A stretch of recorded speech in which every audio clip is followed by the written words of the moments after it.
Audio test 1, 2.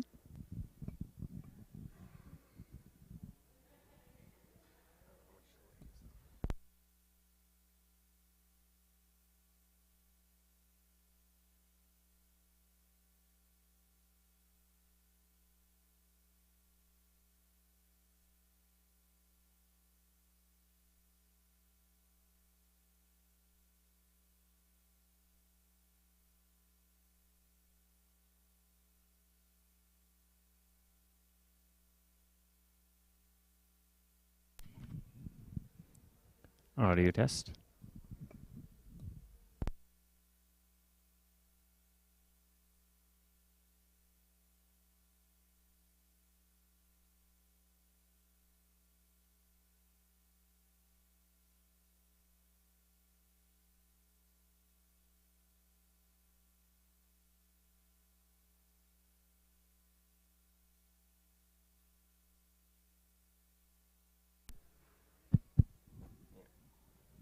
Audio test.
Is everyone okay if we get started?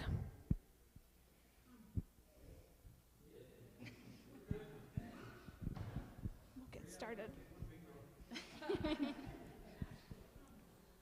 Okay.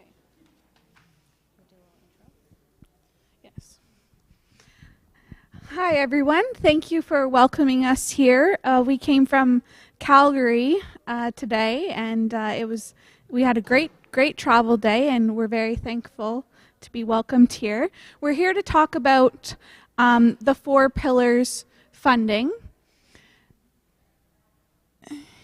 And so what that is it's a settlement with the Government of Canada, and 325 First Nation band class members are a part of the settlement agreement. And what it is funding to focus on things like healing and revitalization of language, culture, heritage, and wellness. And we'll do a quick introduction about who we are. Yes. Yes, we'll in one slide we'll get to that. So my name is Katie, and I'm a manager with MMP out of the Calgary office. Before joining MMP, I worked for First Nations Health Authority, as well as I was a health director for a community in the interior of British Columbia, a Secwepemc community. And now I'm working with MMP and working on health projects, as well as child and family services projects, and things like 4 pillars planning as well. And I'm Madeline. I'm a consultant also out of... I'm not a singer, okay? Like this, okay. It's my first time. I'm a consultant also out of the Calgary office. Before joining MMP, I worked as a youth counselor at a mental health and detox facility, but now I support First Nations in the health, education, and child and family services spaces.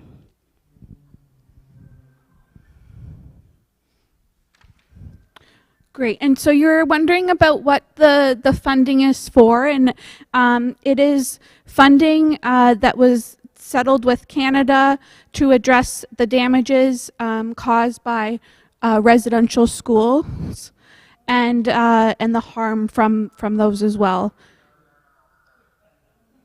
And no worries. And so the settlement provides funds for community-driven projects that fall under the 4 pillars. And Madeline will talk next about what those 4 pillars are and what they involve. So the first pillar is language. So that is focusing on reviving and protecting Indigenous languages through education, resources, and intergenerational transmission. The second one is culture, which is strengthening cultural identity through land-based activities, elder involvement, and traditional practices. The third is heritage, so that's preserving and promoting historical knowledge, land use, and community stories. And the last one is wellness, so supporting holistic well-being through health, safety, education, and infrastructure initiatives. So how the funding works. Just see my notes here. So each community receives an initial funding to help develop a community plan. And then after that plan is approved, the community receives additional annual funding for the initiatives outlined in the plan for 20 years. And so, oh, that was loud. And so how the plan gets built is through, yes, sorry. So the plans are meant to focus on collective healing and restoring language, culture, heritage, and wellness. So to develop the plans, it includes engagement with communities, department leads, chief and council. And then the plan is built to reflect the unique needs and priorities of each community. So How that's done is through surveys, which we are actually launching tonight, and then workshops, validation meetings, and to identify gaps and opportunities for new or improved programs, services, and infrastructure.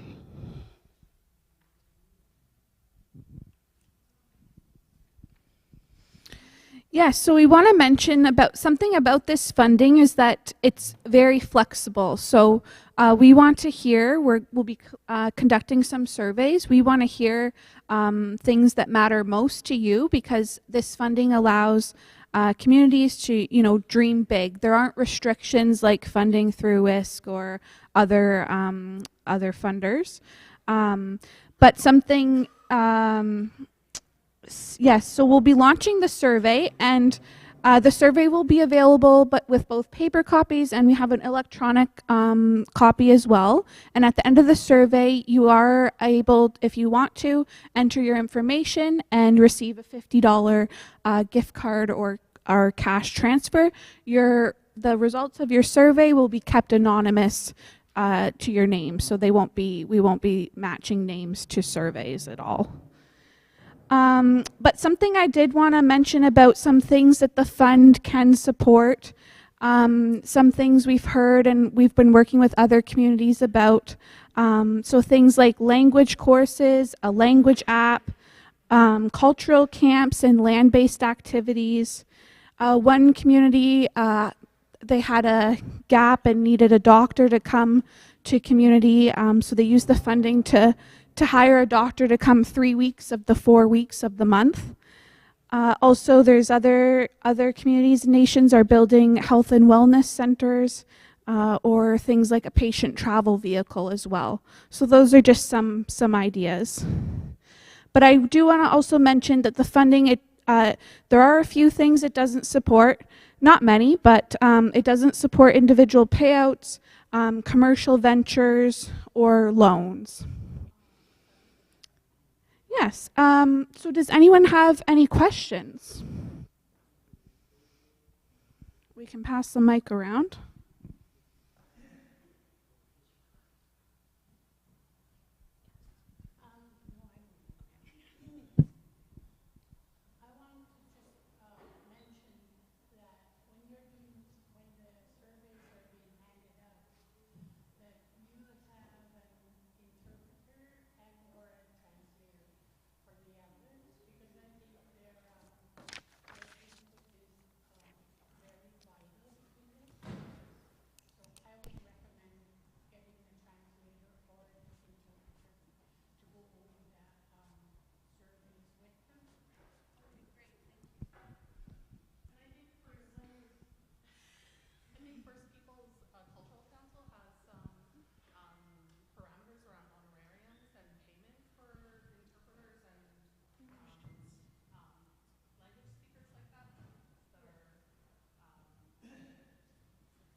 Thank you.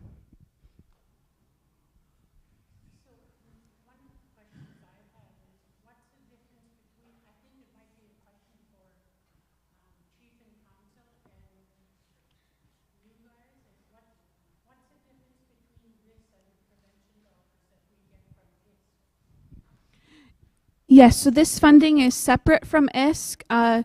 This funding is guaranteed because Kispiox is one of the 325 band class members. And it's there, I don't know about specific differences, but this funding is very flexible. So it's all about getting that engagement, getting that input, creating the plan, finding out what's needed, and then going from there.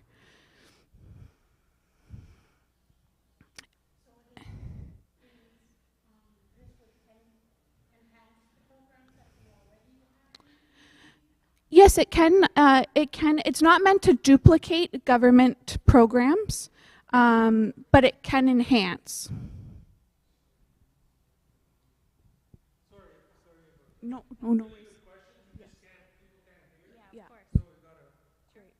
Sorry, I can also repeat the question. So that question we were just talking about was asking what's the difference between prevention dollars from ISK and the 4 pillars funding.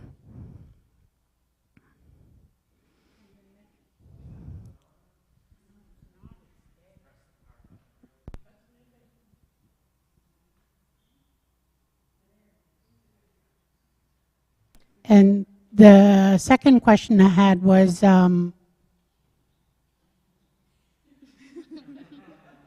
I'm forgetful. I can't remember what I asked. Oh, to enhance, I asked, does this enhance the programs that are already in place for Kispiox? Because I know there's a lot of, there are a lot of programs that initiate language, culture, land-based activities. So this will just enhance these programs? Yes, exactly. It's they mention in the funding not to duplicate, government programs, but if there are ways to enhance or maybe have more people attend, then this funding can support that. Yes. The next question would be, so is this going to be community-based? Like, we have so many speakers, fluent speakers in our communities. We have people that have coordinated programs, land-based programs, teaching traditions, following, protocols, ceremonies. So this would be, we will be looking at the people in the community to do this, right? Yes, so the survey, we'll collect the survey. It will highlight, a number of priorities, and then I'll figure out a plan working with leadership, chief and council of who and how those activities will take place. But yes, definitely using those people in community for sure.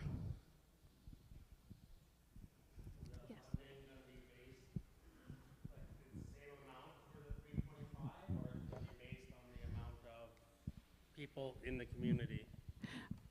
Great question. I'll just repeat it. So the question was asking about there's 325 band class members, and the question asked, will it be the same amount for each of the 325 members? And the 4 Pillars Society has a formula that they've done based on things like population size, remoteness, location. They've come up with a formula, and they've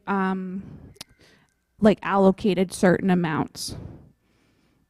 So no, I think the short answer is no. I don't think every community is getting the exact same, but it's like a similar amount.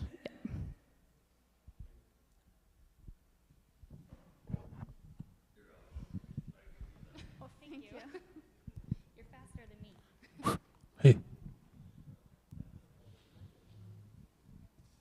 Hello, welcome to KISPO.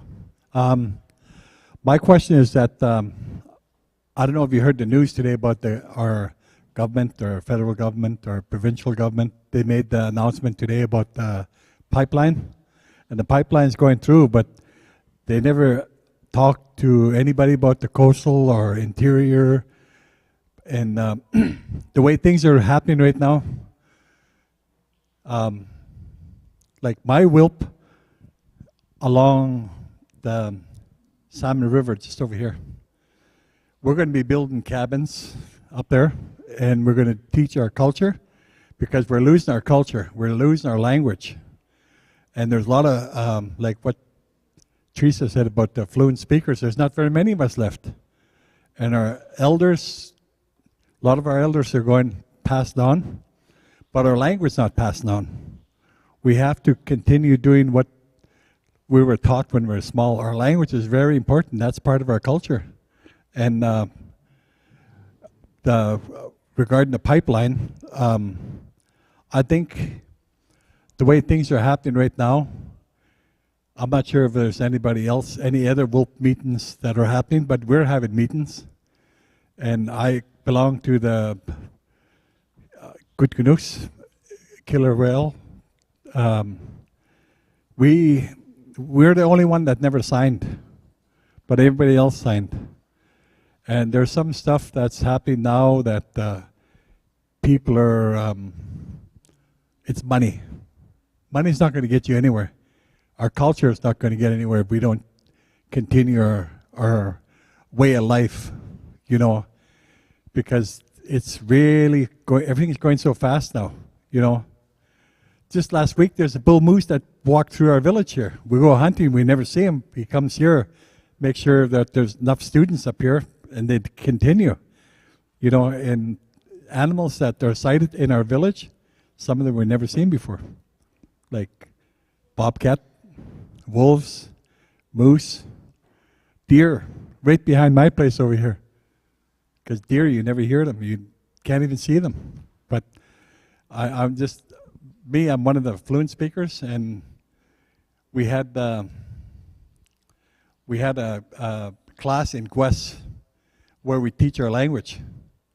And but what made me drop out is because I don't know nothing about computers. We never had computers before. And that was really heartbroken because when we signed up, they never mentioned nothing about computers. Because we never had computers when we were small. It's all up here, and everything's written, it's all up here, it's all in the mind. And people remember things. If you keep speaking your language, you never lose it. So, thank you. Thank you.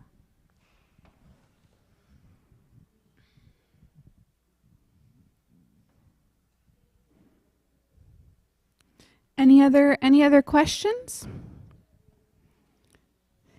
Maybe we'll walk around and launch some surveys. Oh, yes. Thank you. I'm going to step away from Jen. I'm going to ask over here. I promised her I wasn't going to say anything, but I had to ask. When you're going through all of this funding and all this processing, do we go through the band office and work it that way, or can an entrepreneur pick it up as a consulting, exactly how you people are, and work with the band, or do you have to go through your band? I'm not sure I quite understand, but in terms of filling out the survey or completing the funding, so it's delivered through like the band office, because that is who receives the funding.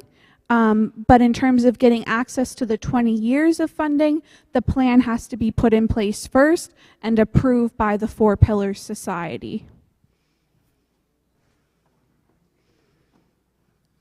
I'm not sure. So you're saying any funding that you get goes to the band office? So my question is, any funding that you get, does it go directly through the band office, or do you get the letter first, like me, if I applied for funding? Am I going to get the letter first and then you submit to the band? This funding in particular is not for like individuals, so it's for the entire community. Okay. If you had a company, or you started up a language class, or any cultural classes, do you as a company get the letter first and then the company receives the dollars from the band?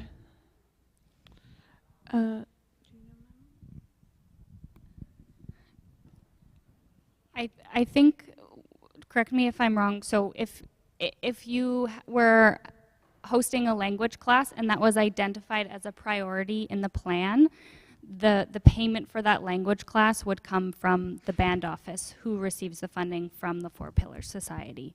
But it has to be an initiative identified in the plan. Was that your question? Yeah, thank you. I would like to explain basically if it's a government-initiated funding, it has to always go through the band office because it's either a corporation or the First Nation leadership can only apply. Basically 100% of government funding has to go through the band office, but there are different organizations, entities, societies who do offer funding grants as well, and then the individual member can apply on his or her own, and then the individual member or a group would get the funding directly beside the band. Band wouldn't deal with it. So again, any government funding, it's going through the band. When? What for? Like, you mean? You know, there's always an administration. Yes, that's usually between 1 to 5% only from the grant. So if it's a 20,000 grant, we can claim $1,000 administration fee only. You know. No, for the old. No, usually it's the band office who is applying for all the grants. No one else is the band office who does all the work. And we will get maybe $1,000 for covering our time and cost. Yeah. So I wouldn't have to apply, I go through you. Depending on the grant type. Yeah, you can apply. No, you can apply directly by your organization to the entity who is offering the grant or funding, or you can cooperate with the band office when we can help, and then we would split the admin fee, of course. Because the most work is to get the winning application. The most work is involved in hours, and if you do the good application to be actually approved. That's the most difficult part of the funding. Mm-hmm. No, again, it's a vicious circle because we have to get funding from government to pay you. But we can talk. We can talk more at my office. But again, in general, it's everything goes through the band if it's a government, and private funding can go through the member directly if the member or his or her group will apply directly. Doesn't have to go through the band. So do you need a number in order to apply for any of the funding?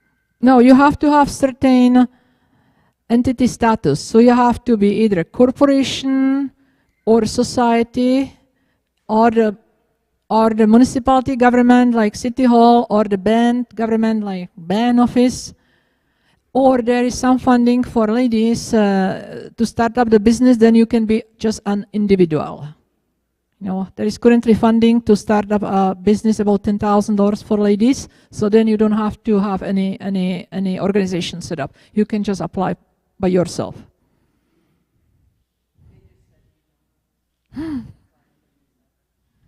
Depending on the funding type and who is providing the funding. No, not really. But okay. This pillars thing was proposed, correct, by the band, and they received, right? And I think we're getting into two different areas. So. No, what happened 4 years ago? There was the call for. There was the class lawsuit settlement. So we did apply for Kispiox band, and we were eligible.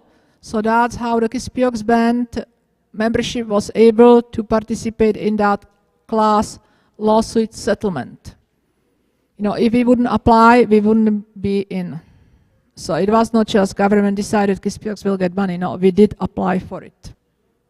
It was 4 years ago, and it was settled just recently. That's why now we can move ahead and make the plan. Okay, thank you. Oh, yep. Thank you. So today I saw a lot of comments, and they've been made over a number of weeks discussing the need and desire for more supports for off-reserve. So that could be a band decision to utilize some of this funding settlement to be more inclusive of all membership, correct? Yeah.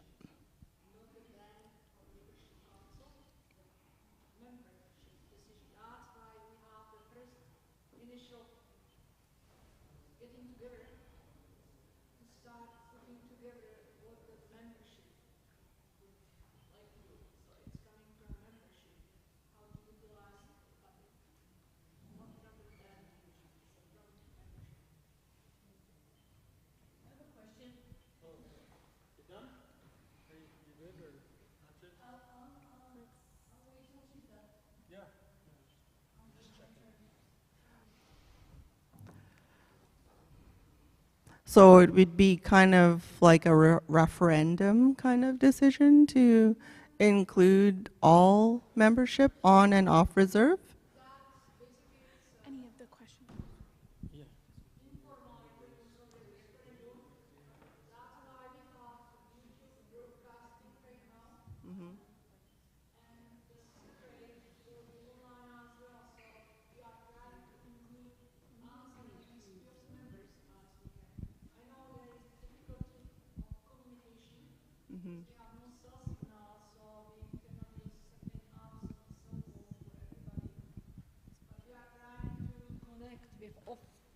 Of reserve members, but again, due to our location, geographic, no cell signal, it's not that easy to make sure every single member is informed. And I am well aware of the post on the Facebook from off-reserve members lacking information. But again, it's not easy to communicate to everybody.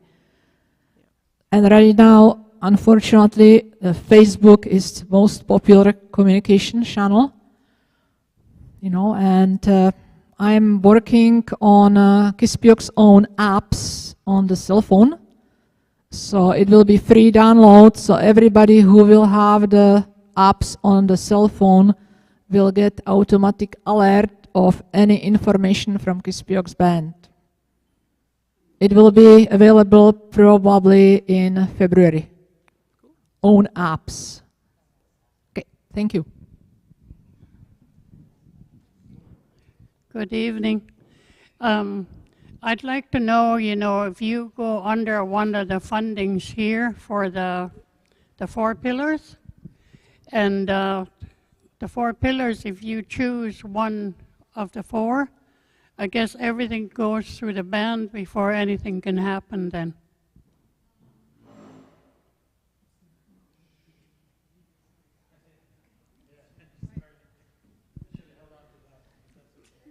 No, again, no, all the dollars, of course, the 4 Pillar Society will send the money to the band account, and we have to have designated separate bank account because it has to be all tracked down.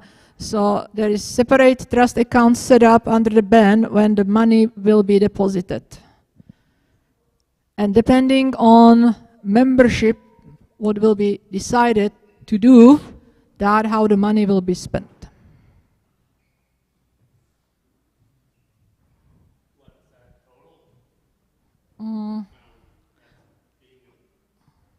Okay.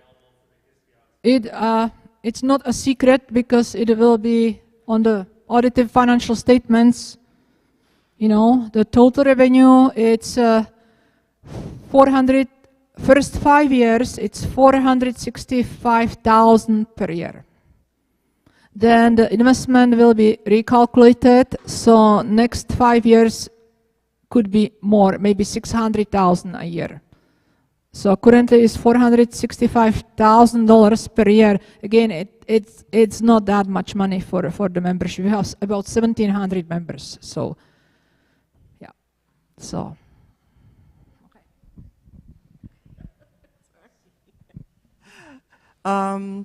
Just curious because a couple weeks ago there was a harvest sale here, and they were talking about the plans for the United Church. And there was several options that we as a community can decide on what to do with our church space there. We can renovate it as it is, or rebuild and try and use all the materials and build another church, or build a healing center. And so this also has a healing center infrastructure component to it.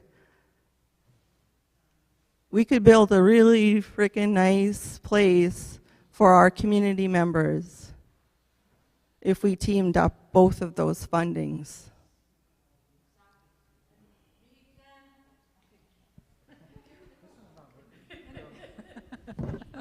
No, Oh, yeah. of course, we can team up. There is no restriction, because again, the settlement was about $3 billion, but it's over 300 First Nations, of course. So we can team up to build, and I'm well aware how much we need a emergency shelter, how much we need a healing center, senior center, so, and personally, I would like to see that money spent with very long-term benefit for the membership. Thank you.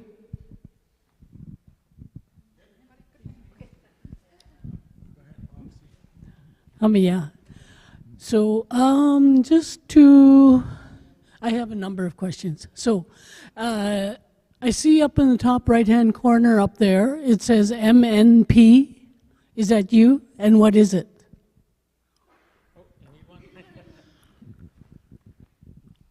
Yes, we work for MMP, and those are basically just 3 letters, but they did originally, it was 3 letters of the 3 founders' last name, Myers, Norris, and Penny, but now it's no longer that, it's just 3 letters, and that's the firm's name.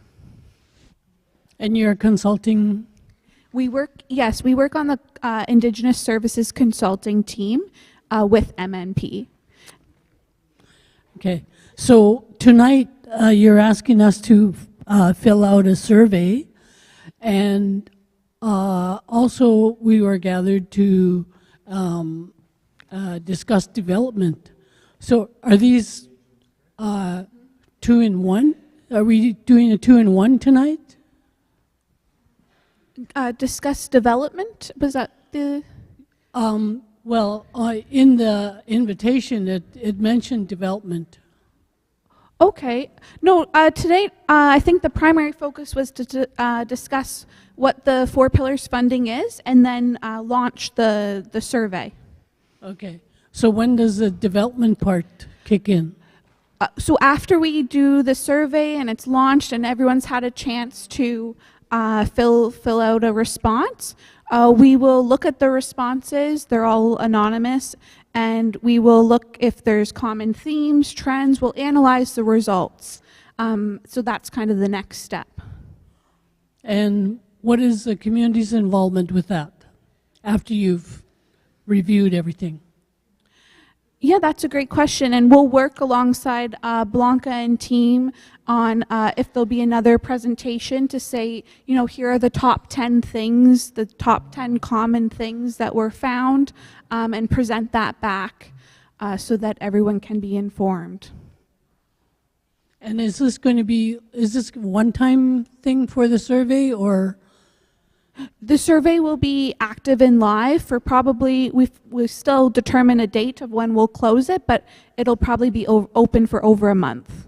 Okay, so in 2026, are you going to do this again? No, the survey will be a one-time thing, whether it's open for 30 days or maybe till Christmas. But once the survey closes, it has to be closed so then we can start building the plan. Because the funds aren't able to be accessed until the plan is built and approved by the Four Pillars Society. And who's advising you as you build the plan? The survey, Just the survey? The survey results will be what? Yeah. Okay. What was the other question? I had one very burning question and took so long I can't remember it now. Oh, yes. So Blanca threw out a number there, and it's like, sounds like a 20-year envelope. And so does this take into consideration capital? Because I just heard about someone interested in building a treatment center or a wellness center. So this funding has capital built into it? Yes, it does. It can support infrastructure. Awesome. Okay. I want to build a university and a resort. That sounds awesome. You good? Lots of really good questions. And I think this is just the beginning of more engagements with the community. I think what the whole thing is to get this survey figured out, and from the survey they'll gather all that information and then bring it back to the community.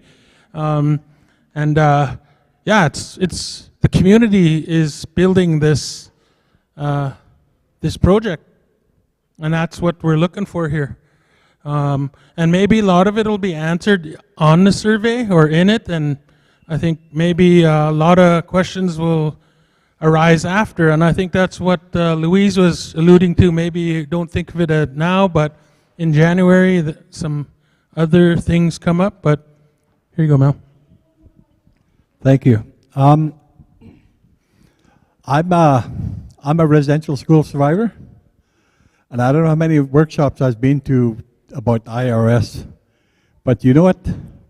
What really pissed me off going to these workshops is they get these people with doctor's degree, university degree to talk about us.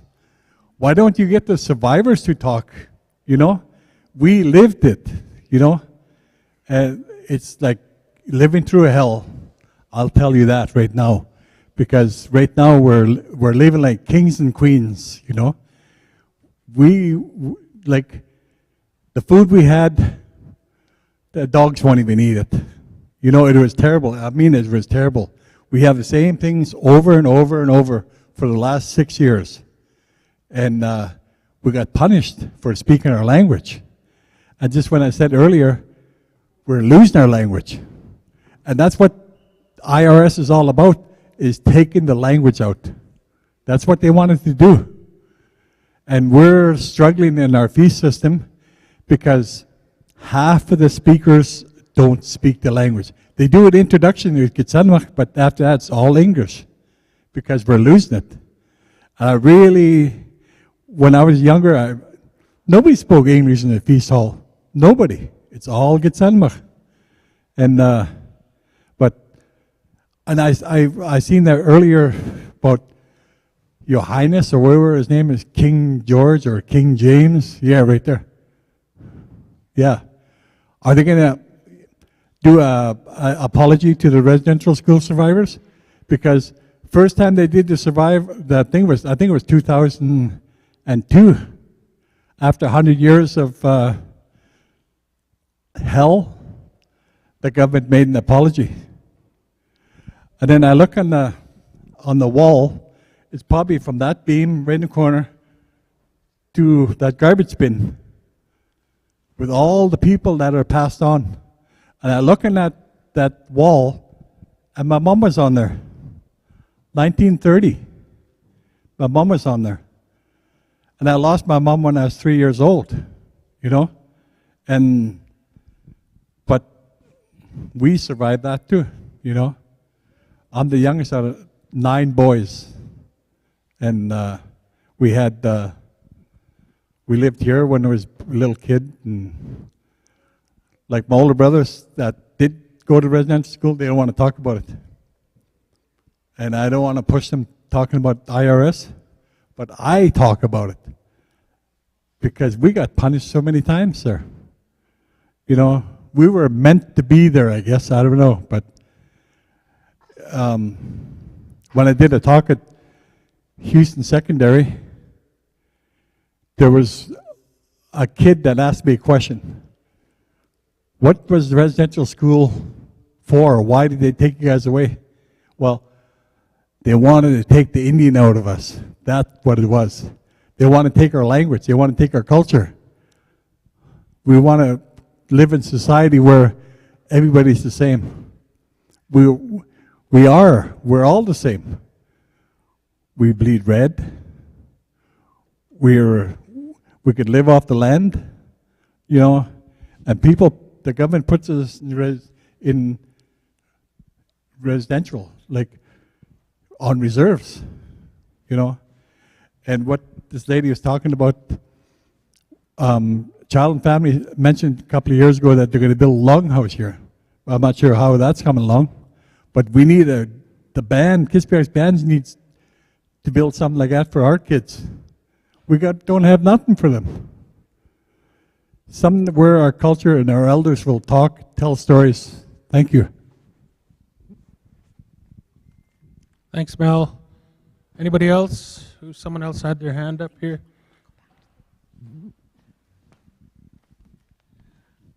Sorry, I just remembered my other question. I forgot it again. Oh yes. So we're developing this.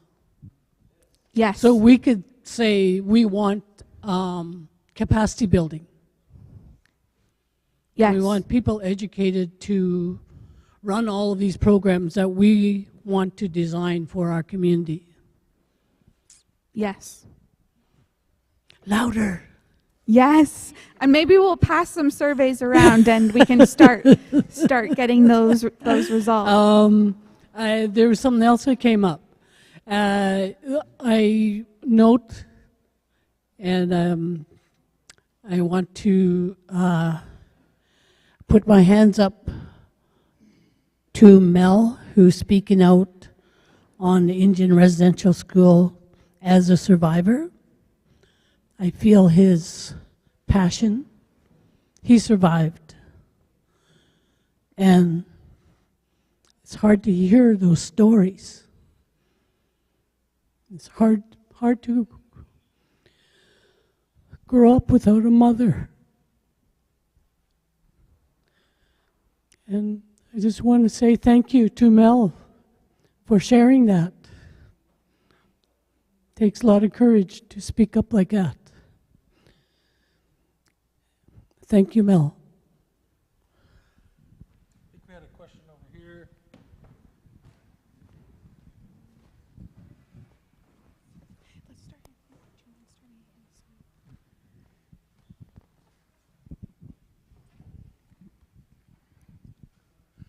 Hello.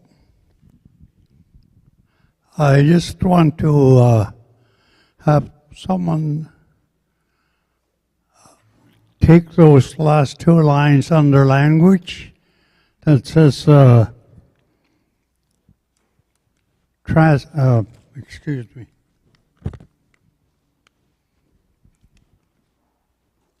Intergenerational transmission. Would you simplify that, please, and tell us how you are going to apply it through language and through educational?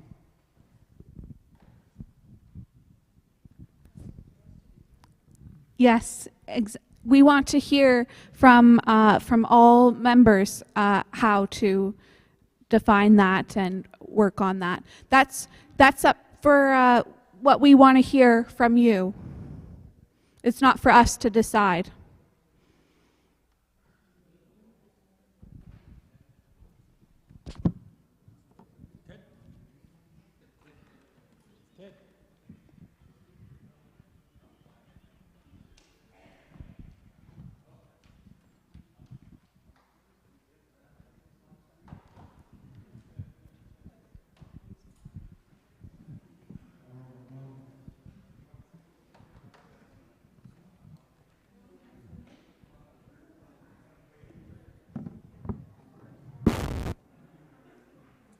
Want me to help hand these out?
Hello, can you hear me? We're going to do a couple door prizes. So, twinkle, twinkle. You can't hear me?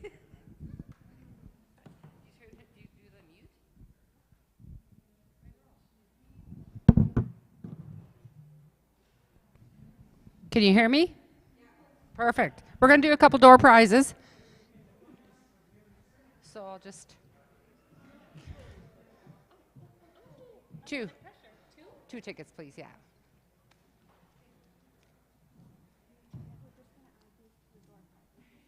Okay, thank you. 168. 168. The last three numbers are 168.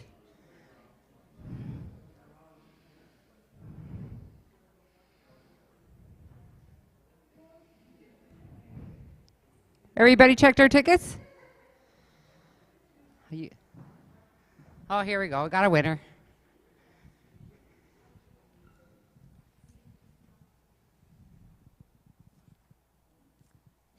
Thank you.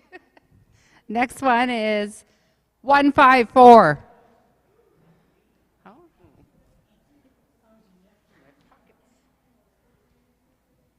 Thank you. Then maybe we'll do one more. Because we'll have a whole whack at the end. 141. 141. 141. Oh.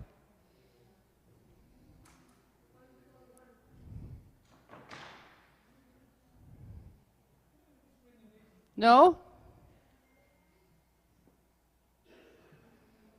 Going once, going twice, drawing again.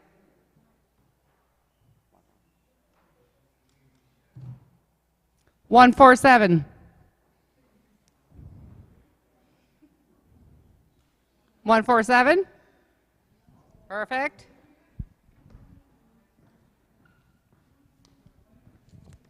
Here you go. Congratulations. Thank you.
Hello?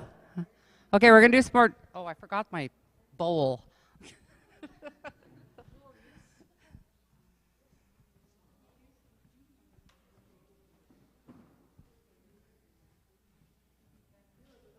Guess I need my tickets. Won't get very far. Okay. What's that? Yeah, bedtime.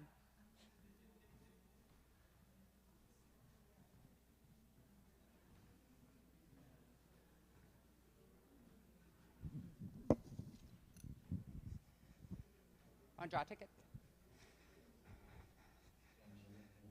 You want to draw one? Just pick one. Thank you. Number 144. Oh, Yolanda.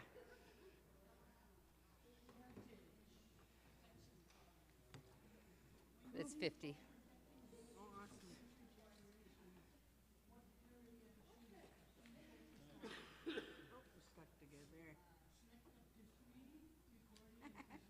Won't come apart. Whoops. 173. 173.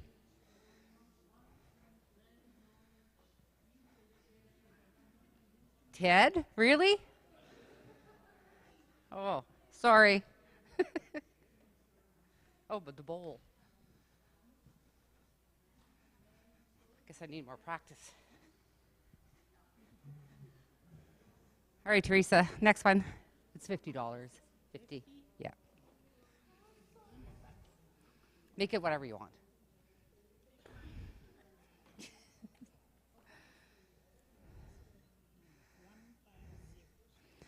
$150.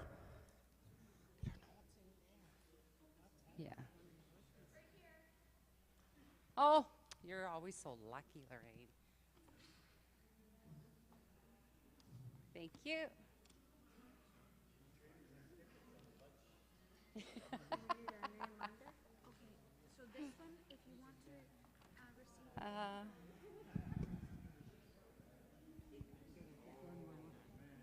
Yeah, I'll get you to pick one.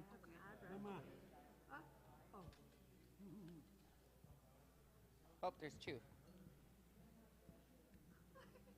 Oh, is there? There's three. Thank you. 156. 156.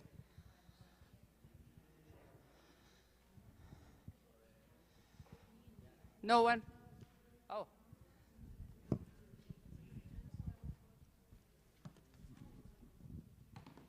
Thank you.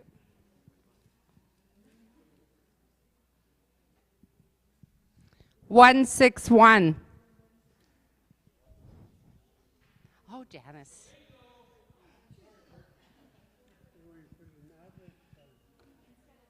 Thank you. We'll save the last two for the end. Aww. Are you done? Oh, okay. Let's just do them all.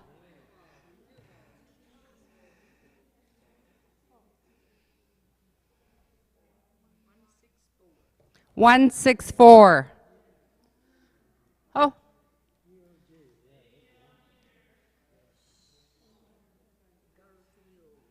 Garfield.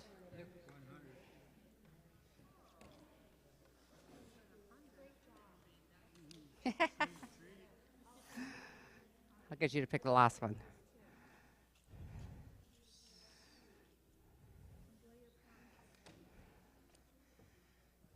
$157. 157. Oh, Vanessa.